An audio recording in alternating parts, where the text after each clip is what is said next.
दर्शक बंधु प्रहलादंकर पत्नींक नाम थिला धृति। पूर्वर आपण जानिचंती लाद अनुलाद संलाद आदि प्रहलादंकर अनेक भाई थिले। गोटे भौणी सिंहिकांकर मध्य उल्लेख आसी थाए। एई सिंहिकांकर पुत्र थिले राहु, जे कि परवर्ती काल रे राहु एवं केतु दुई भागरे विभाजित हेले। भगवान मोहिनी तांकर मस्तक काटिदेले, तेणु उपरटा राहु एवं तलटा केतु रहिले। से प्रसंग मध्य आगुकू समुद्र मंथन प्रसंग रे आसीबो। भगवान नारायणंकर अवतार, कच्छप अवतार, अजित अवतार एवं प्रभुंकर मोहिनी अवतार, धन्वंतरी अवतार, ये सबु अवतार बलि राजा जेतेबेले दैत्येंद्र पदरे रहिबे से समय अवतार सबु हब। बामन अवतार मध्य बलि राजांक पई हब। ये बलि राजा किए? विरोचनंकर पुत्र। विरोचन किए? प्रहलादंकर पुत्र। तेणु गोटिए वंश केड़े महान, सेतिरे भगवानंकर केते अवतार रो कारण सबु साजिले, एक कथा आपण देखु थांतु। तेणु विरोचन प्रहलाद एवं धृतिंकर पुत्र। आउरी मध्य अनेक पुत्रंकर कथा आसे, कोठी कुंभ निकुंभ आदि अनेक पुत्र मानंकर मध्य कथा आसी थाए, किंतु एमानंक भितरे विरोचन सबुठु अधिक प्रसिद्ध। एमिति कि उपनिषद रे वेदांत रे मध्य विरोचनंकर प्रसंग वर्णित अछि, बड़ आदर सहकारे वर्णित अछि। विरोचन हेले प्रहलादंकर पुत्र। विरोचन शब्दर अर्थ कौन? बीजुक्त रोचन, विशेष रूपेण जो रंजित अछंती, जे रोचक अछंती, जे बड़ सुंदर देखिबाकू, जे बड़ चमकुचंती, प्रभाशाली अछंती, तांकू विरोचन बोला जाए। विरोचनंकर कथा छांदोग्योपनिषद रे वर्णित अछि। छांदोग्योपनिषद वर्णना अनुसारे दिनकर कथा, ब्रह्मांकर पुत्र प्रजापति से उद्घोष करिले आकाशवाणी माध्यम रे। देवता दानव मानव समस्ते सुनी पारिले। बड़ अद्भुत कथा से कहिचंती। कौन कहिले?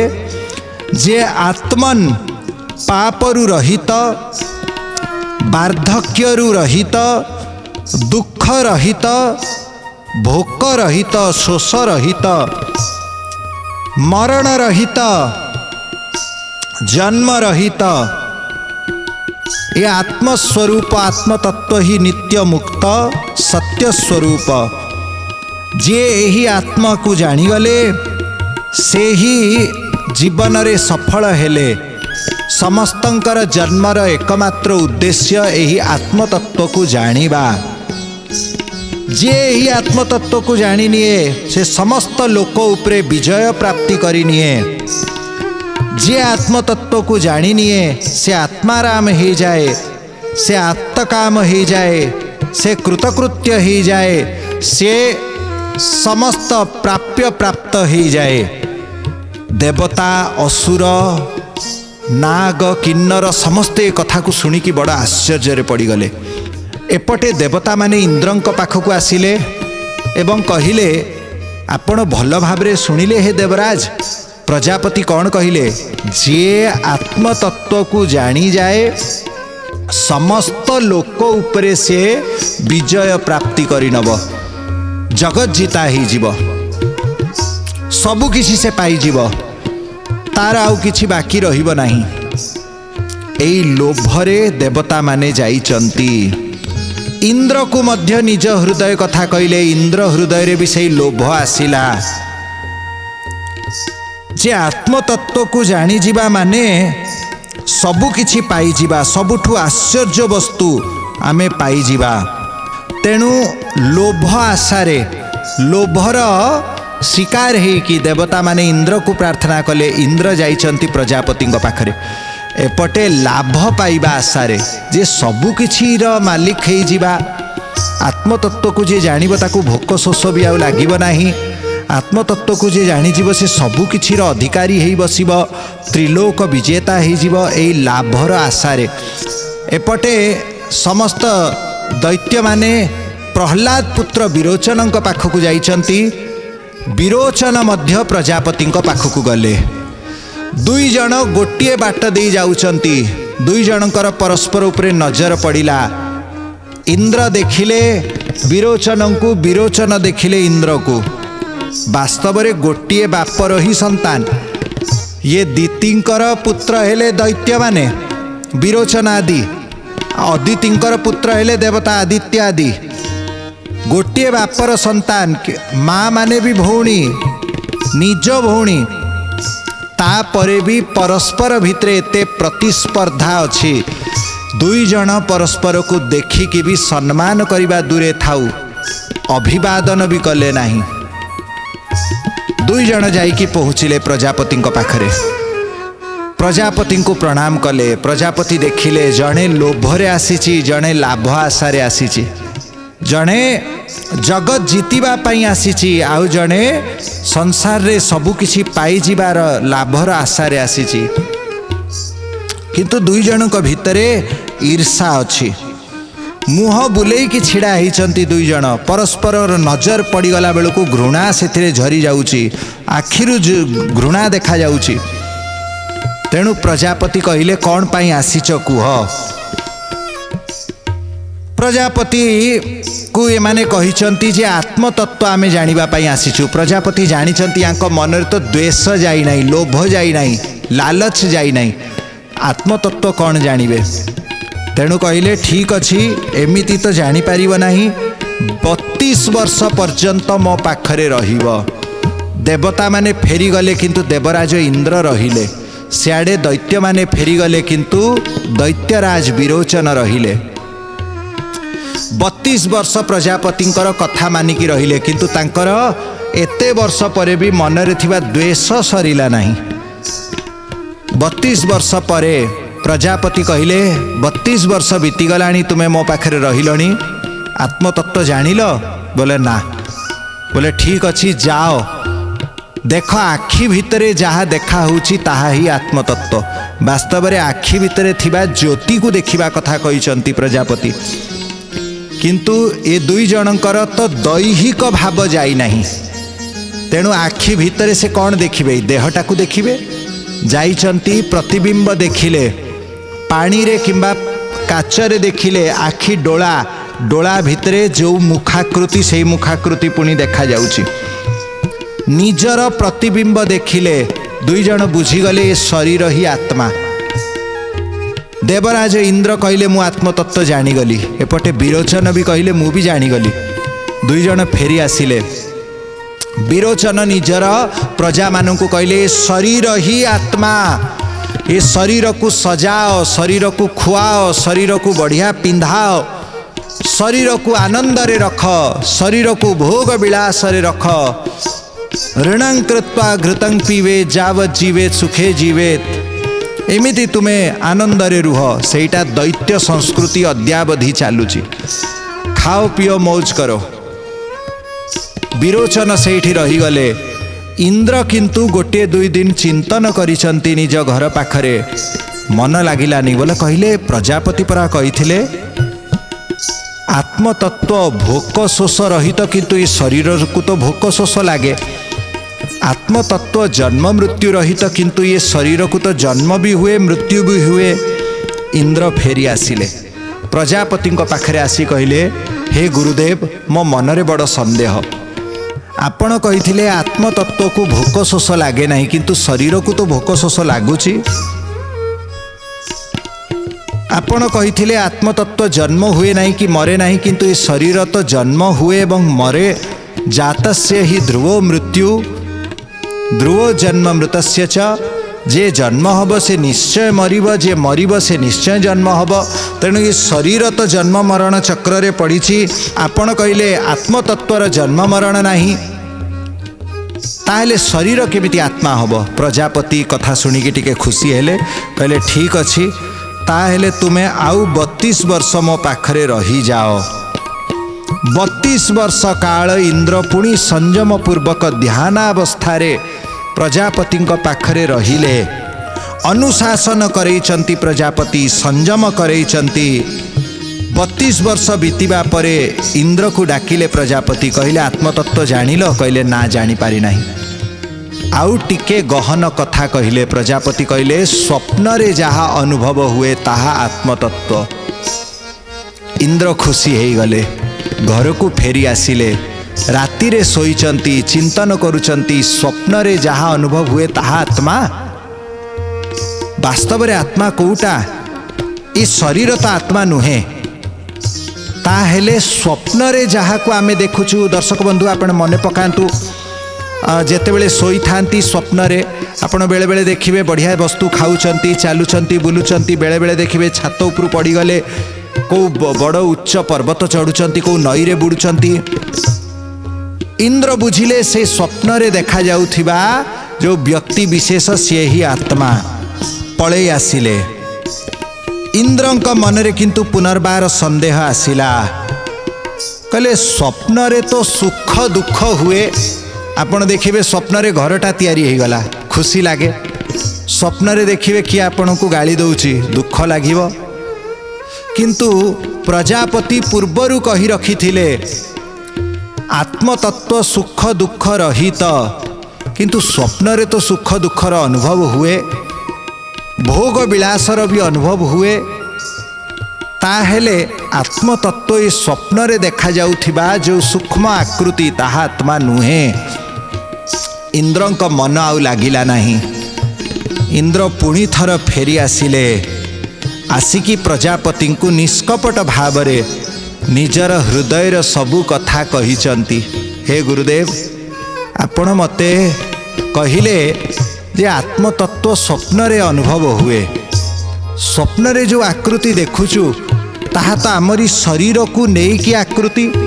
जे गोरा ताकू गोरा देखा जाए, जार दाढ़ी थिबो से स्वप्न रे भी आकृति दाढ़ी वाला देखा जीवो। जे गेड़ा हिथिबो से स्वप्न रे गेड़ा अनुभव करिवो। जे डेंगा हिथिबो स्वप्न रे निजको डेंगा अनुभव करिवो।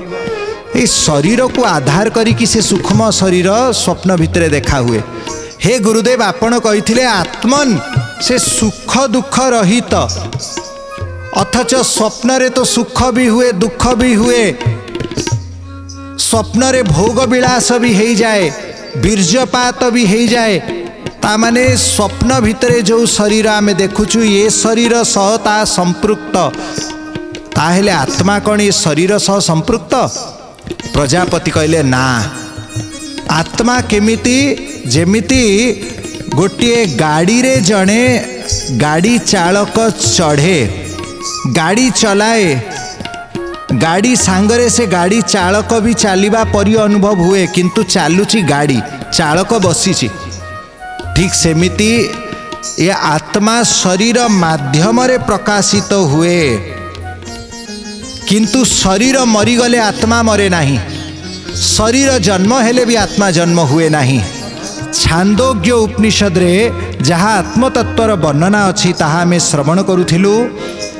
इंद्र पुनर्बार फेरिके आसीचंती, प्रजापति को कहिचंती स्वप्न रे तो सुख दुखर अनुभव होची।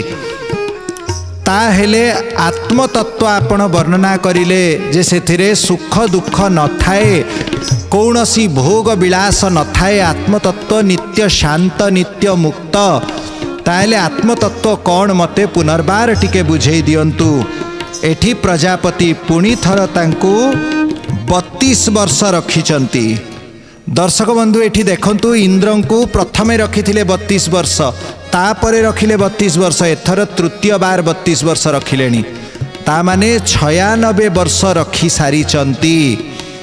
एई जो 32 वर्ष तांकु अनुशासन रे रखिले, प्राणायाम पूर्वक ध्यान पूर्वक तांकु रखिचंती, संयम रे रखिचंती, अनुशासन रे रखिचंती।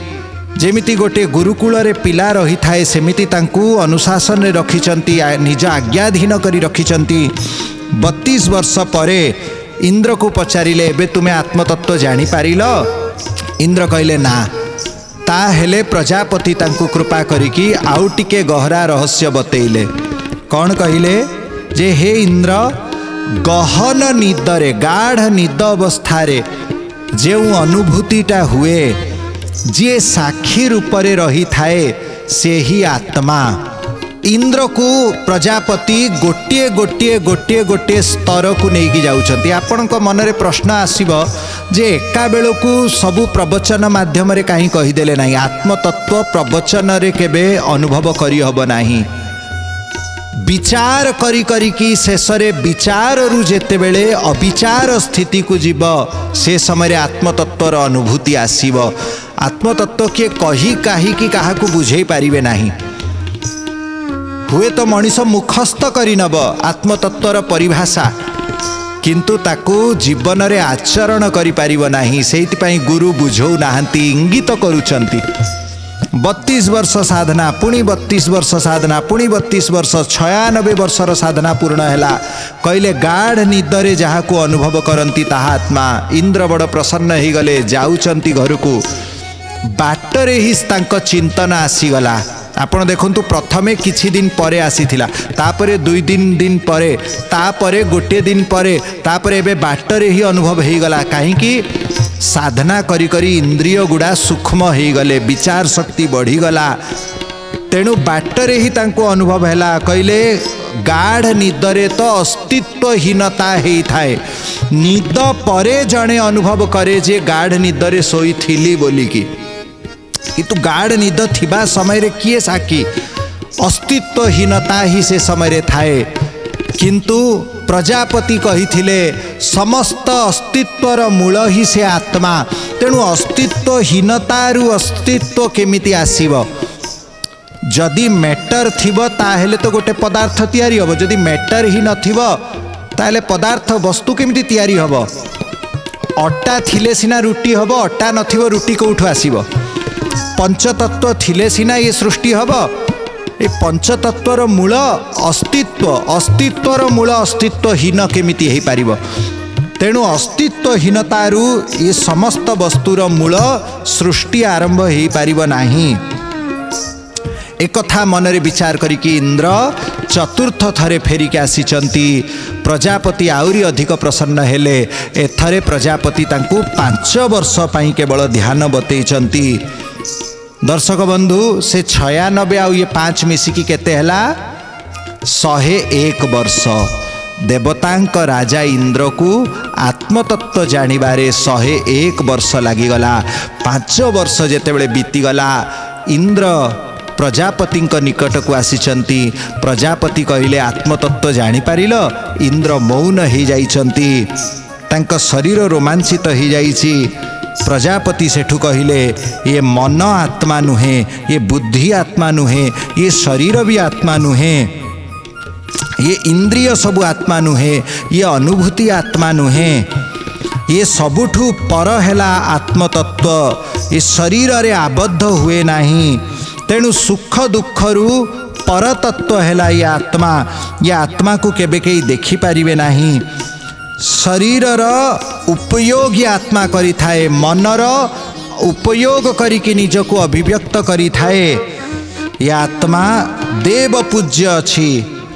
ये आत्मा समस्तंकर साक्षी, सच्चिदानंदर अंश। ये आत्मा ही सबुठारे पूरी रहिछि। इंद्र ये आत्मा तत्व को जानी पारिचंती, जहाँ को आत्मन बोलिकी छांदोग्य उपनिषद रे वर्णना करा जाइछि। इंद्र एबे कृतकृत्य ही जाइचंती, अनुभव करूचंती अणोरणीयान, अणु ठारू अणु ये आत्मा हृदय मझिरे रही थाए। संपूर्ण शरीर रे चेतना व्याप्त करे। सूक्ष्म शरीर भितरे से आत्मा रही थाए, जड़ शरीर भितरे से आत्मा रही थाए। समस्तंक भितरे से गोटे आत्मा ही रही थाए। परमात्मा एवं से आत्मांक भितरे भेद नाही। तत्वमसी अयमात्मा ब्रह्म बोलिकी वेद रे महावाक्य रे जहाँ को इंगित करा जाइछि। इंद्र अनुभव करूचंती से आत्मतत्व सर्वव्यापक, सर्वत्र समान रूप रे जहाँ प्रकाशित, जे समस्तंकर साक्षी किंतु तार साक्षी केही नाहांती।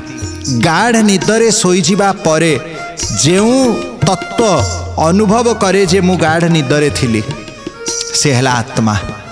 ए आत्मा परमात्मांकर नित्य संगी। द्वा सुपर्णा सयुजा सखाया, ये हृदय रूपी जो वृक्ष ये वृक्ष रे दुईटा शुआ बसिचंती, गोटे जीव जड़े परम, जीव ही आत्मा, किंतु आत्मा सांगरे मन बुद्धि चित्त अहंकार पंच कर्मेन्द्रिय पंच ज्ञानेन्द्रिय जेतेबेले आबद्ध रुहंती ताकू जीव बोला जाए।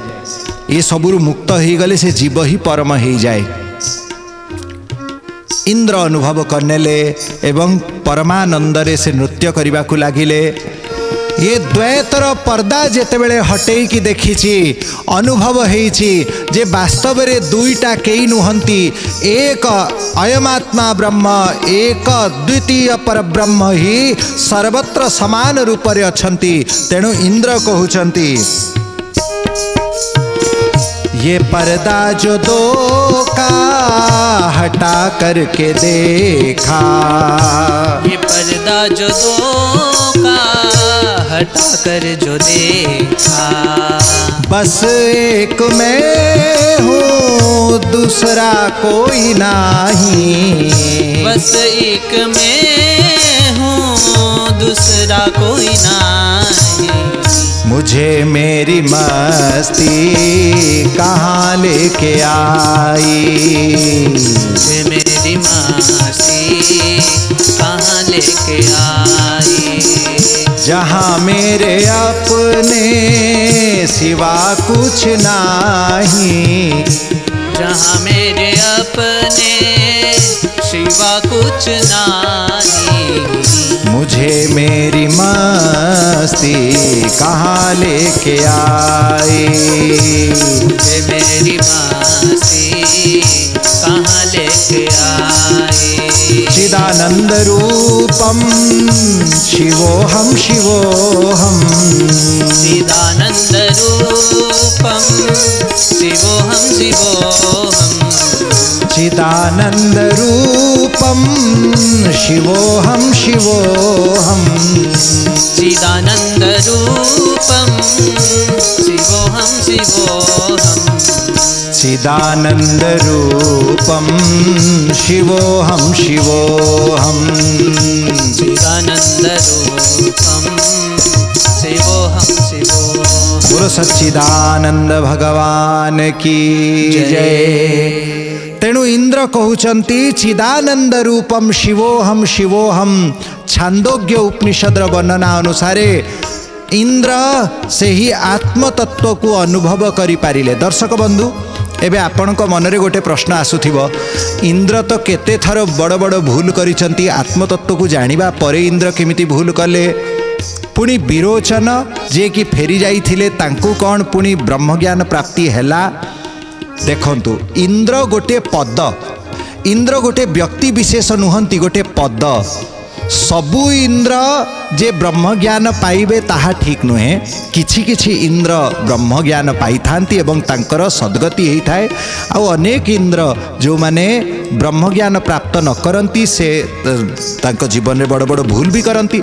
ब्रह्मांकर गोटे कल्परे 14 थरे इंद्र पदरे भिन्न भिन्न जीवात्मा इंद्र रूपरे बसंती। इंद्र को बोला जाए शतक्रतु, माने 100टा अश्वमेध यज्ञ जे करिबो, पवित्र जीवन यापन करिबो, से इंद्र पदरे जाई विराजमान हब। पुणी तांको समय सरीगले आउ जणे के इंद्र हुअंती। तेणु जो वर्तमान जो इंद्रंकर कथा कुआ जाउची से ब्रह्मज्ञान प्राप्त करिकी कृतार्थ हेइचंती। विरोचनंकर पवित्र चरित्रर कथा आमे सुनिबा आगामी अध्याय रे। गुरुबंधेश्वराय नमः।